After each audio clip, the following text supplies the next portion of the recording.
Sumainyo ang Panginoon. At sumaiyo rin. Ang mabuting balita ng Panginoon ayon kay San Mateo. Papuri sa iyo, Panginoon.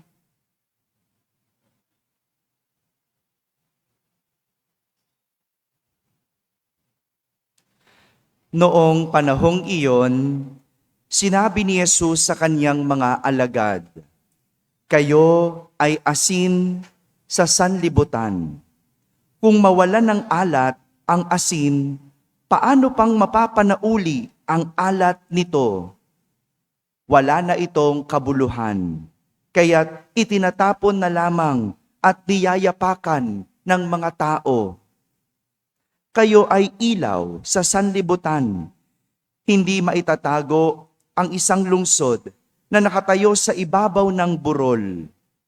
Walang nagsisindi ng ilaw at naglalagay nito sa ilalim ng takalan.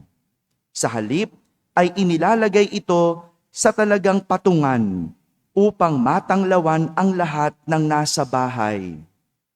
Gayon din naman, dapat ninyong paliwanagin ang inyong ilaw sa harapan ng mga tao upang makita nila ang inyong mabubuting gawa at luluwalhatiin ang inyong amang nasa langit." Mga kapatid, ang mabuting balita ng Panginoon. Pinupuri ka namin, Panginoong Hesukristo. Umupo ang lahat at makinig sa homilia. Isang magandang umaga po sa inyong lahat. Morning, Father. Magandang umaga sa mga nasa barangay. Magandang umaga sa mga nasa tahanan at nasa abroad na nagsisimba via online. Kasama kayo sa aming banal na pagdiriwang dito sa ating parokya. Isang pagpapatuloy ng kwento ni Elias kahapon ang narinig nating kwento ngayon sa ating unang pagbasa. No? Kaya ituloy din natin ang pagninilay natin mula kahapon hanggang ngayon. Kahapon, matapos sundin ni Elias ang Panginoon na pumunta sa batis ng Karit dahil may darating na tagtuyot. Inutusan si Elias pumunta sa batis. Dahil sa batis, merong tubig.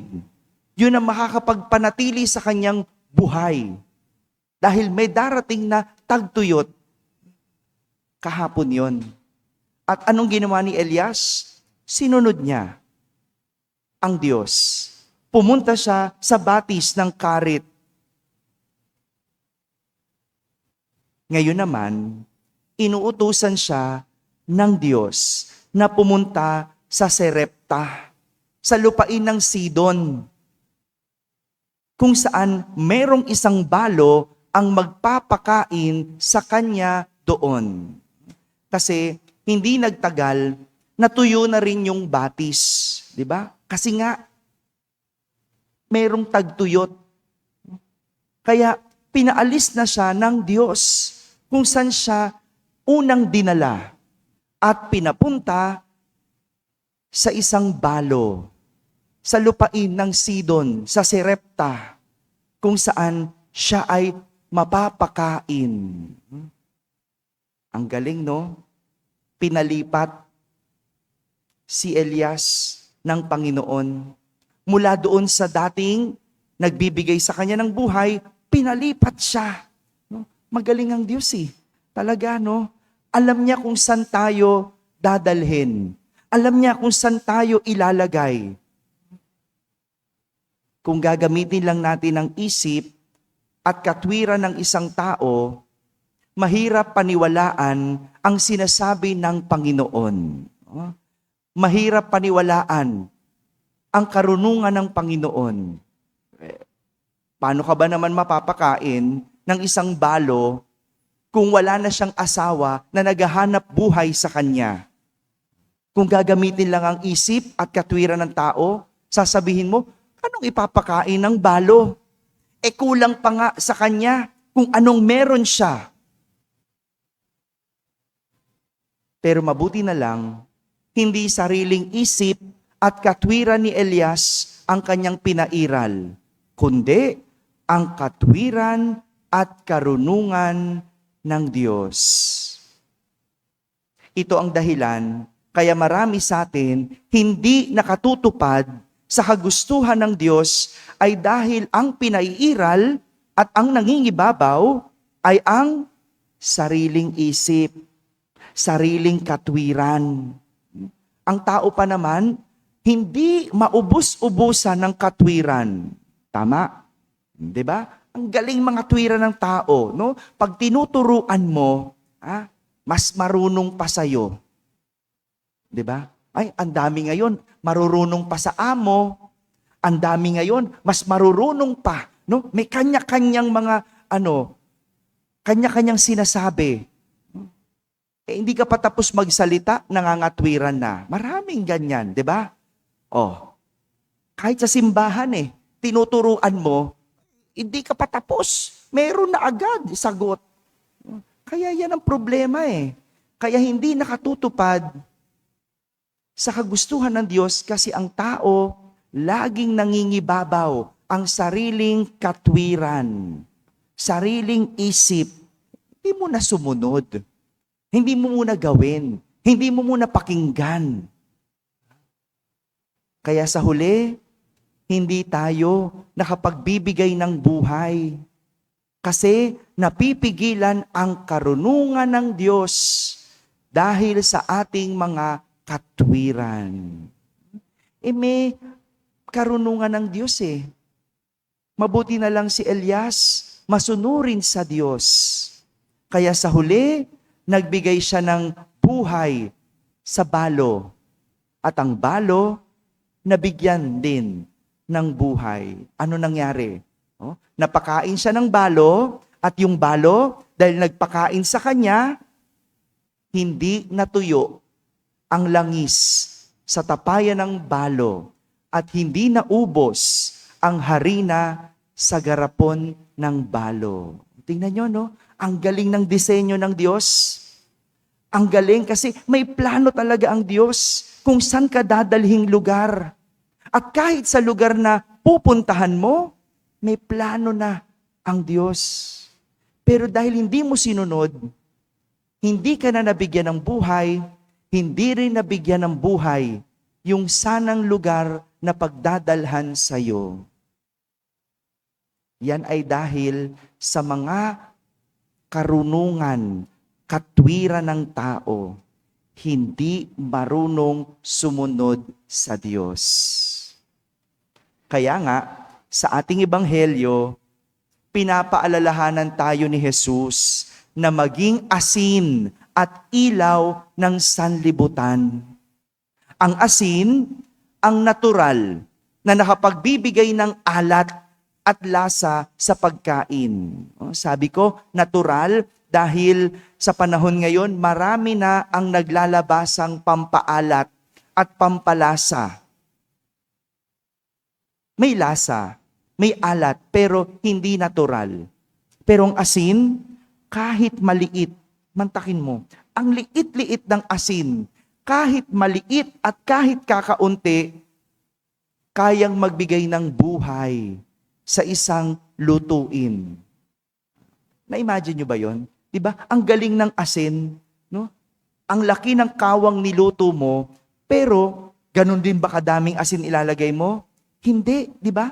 Kaunti lang. Kaunti lang nun, pero kaya niyang bigyan ng lasa ang napakalaking putahe. At ganun din ang ilaw, siya yung nagbibigay ng buhay sa isang silid o sa isang lugar. Gaano man kaliit ang ilaw, kaya niyang liwanagan ang madilim na lugar. Isipin mo naman, gaano ba kalaki ang bumbilya? Kumpara sa isang silid na napakalaki, ano mas malaki? Silid o yung bumbilya? 'Di ba? Yung silid mas malaki, yung bumbilya kaliit-liit, pero kahit maliit, kaya niyang magbigay ilaw, kaya niyang liwanagan ang isang malaking lugar. ganito tumakbo ang karunungan ng Diyos. Mahirap unawain at mahirap abutin. Gaya ng asin at ilaw. Mahirap unawain kung paano ang asin, kung paano ang maliit na ilaw, kayang magbigay buhay. Di ba? Yun ba pinapaliwanag mo? O sige, ngayon, ilabas nyo mga katwiran nyo, paano ang asin na maliit kayang magpalasa? O di ba? Ang hirap magbigay ng katwiran, di ba? Kasi disenyo yan ng Diyos.